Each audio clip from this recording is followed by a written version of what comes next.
এই রিপন, ওই দেখো তোমার বোন অথই আসতেছে। ও শিট, এই আপুরটা কেন আবার এখানে আসতেছে? আমি জানি, আমি জানি নিশ্চয় টাকা চাওয়ার ধান্দা করে আসতেছে। এই শোনো, ও যেন কোনোভাবে বুঝতে না পারে আমি বাড়িতে আছি। আমি একটু সাইডে যাচ্ছি, যেভাবে হোক যেমন করে হোক তুমি ওকে এখান থেকে বিদায় করো। আরে তুমি কেমনে জানলা যে ও টাকা নেওয়ার জন্য আসতেছে? তুমি কথা কম বলো, আমি জানি ও টাকা চাওয়ার জন্য আসছে। আমি সরে থাকতেছি, যেভাবে হোক তুমি ওকে বিদায় করো, ঠিক আছে? আচ্ছা ঠিক আছে।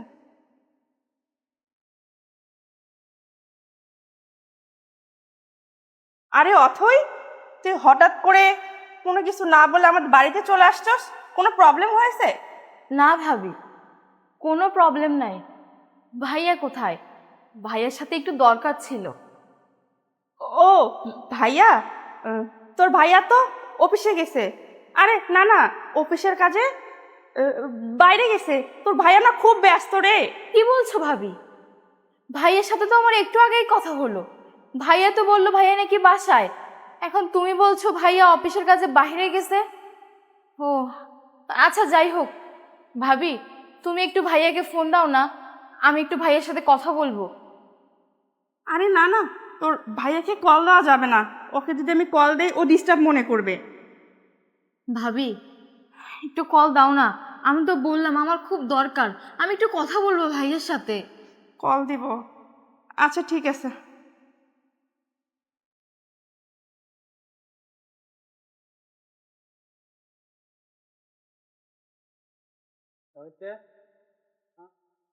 এই দেখ, তোর ভাইয়া কল কেটে দিচ্ছে। ও খুব ব্যস্ত, এই জন্য কল কেটে দিচ্ছে। ও, কি আর করার। ভাবি, এই নাও আমার বাড়ির দলিল। তোর বাড়ির দলিল? তোর বাড়ির দলিল দিয়ে আমি কি করব?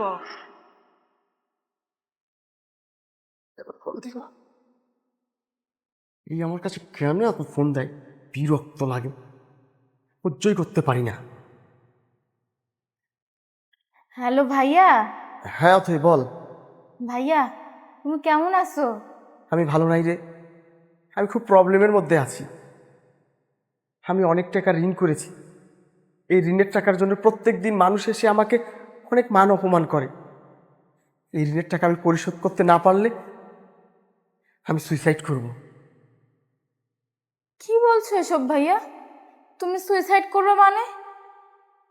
আমি আরো ভেবেছিলাম তোমার কাছ থেকে কয়টা টাকা নিব। আমি না খুব অসুস্থ ভাইয়া, কিছু টাকা নিয়ে একটু চিকিৎসা করব।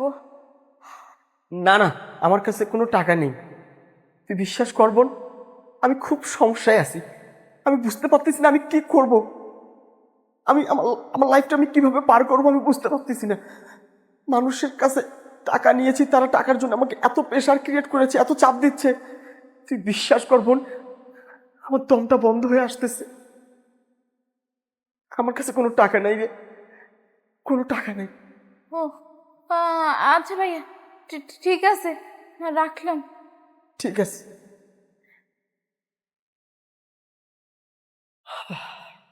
জানো ভাবি, ভাইয়া না অনেক সমস্যায় আছে। অনেকগুলো টাকা নাকি ঋণ করেছে। আর এই ঋণের জন্য প্রত্যেক দিন পাওনাদাররা এসে ভাইয়াকে নাকি মান অপমান করে। ভাইয়া বলেছে যদি এই ঋণগুলো শোধ করতে না পারে ভাইয়া আত্মহত্যা করবে।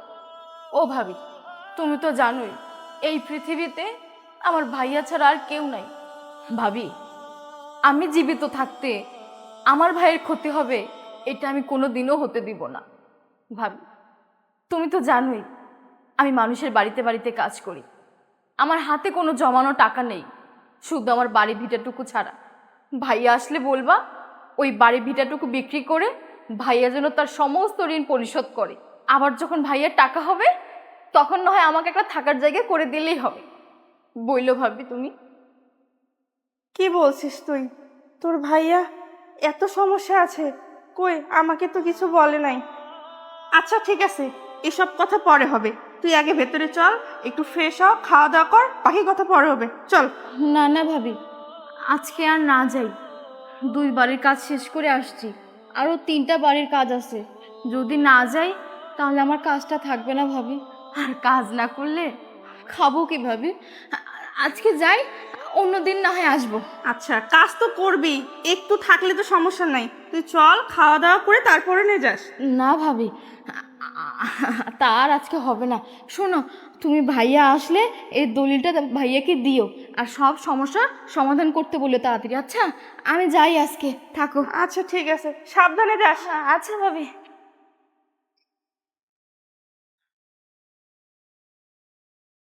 হ্যাঁ, যাক, আপুটা তাহলে চলে গেছে। কি বলছে সব? আপদ মানে?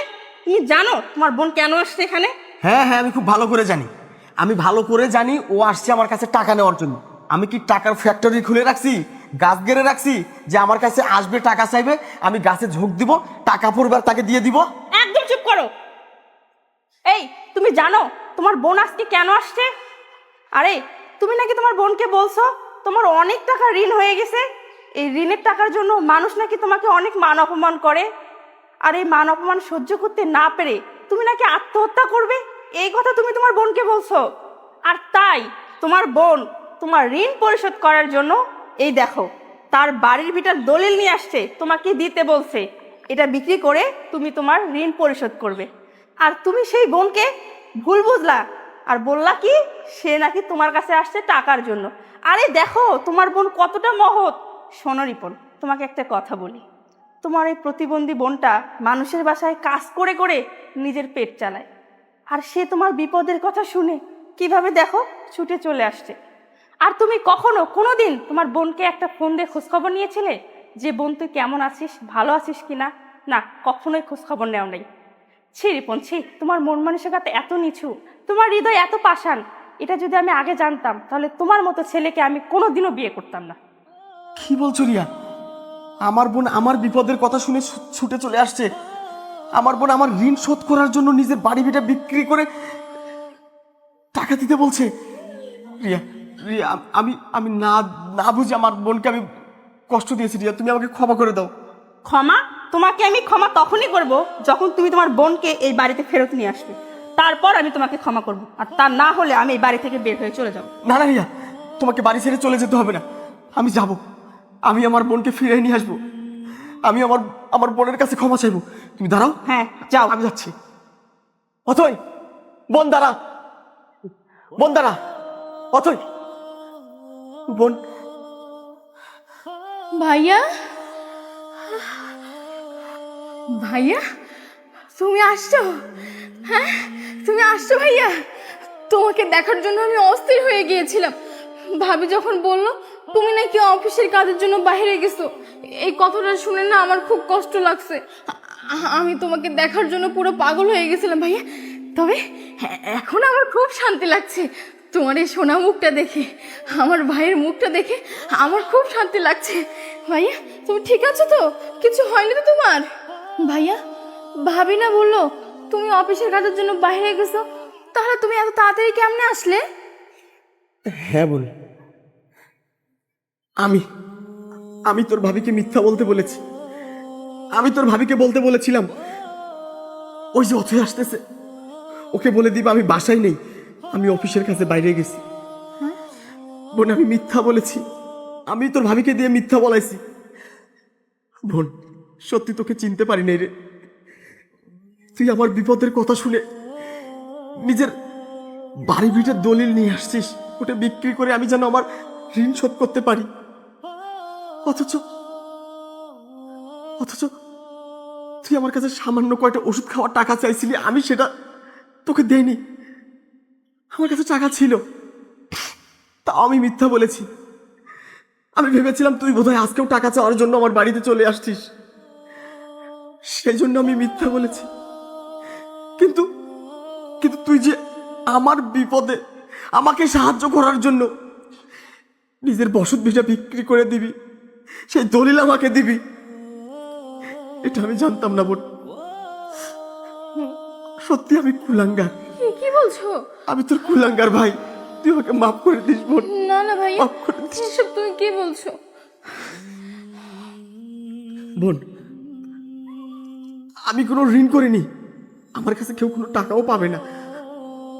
আর ঋণের বোঝার জন্য আমি সুইসাইডও করবো না। আমি সব তোকে মিথ্যা বলেছি তুই যাতে আমার কাছে টাকা পয়সা না চাস, কিন্তু যে বোন আমার জন্য এত ত্যাগ স্বীকার করতে পারে, আমার জন্য এত কিছু করতে পারে, আর আমি সেই বোনটার পাশে দাঁড়াতে পারবো না? পারবো। আজকের পর থেকে তোর সমস্ত দায় দায়িত্ব আমার। তোকে আর অন্যের বাসায় কাজ করতে হবে না। তোর ভাই এখন ভালো চাকরি করে, অনেক টাকা ইনকাম করে। তুই আমার সঙ্গে থাকবি, তুই তোর ভাইয়ের সঙ্গে থাকবি। চল বোন, তুই আমার সঙ্গে চল।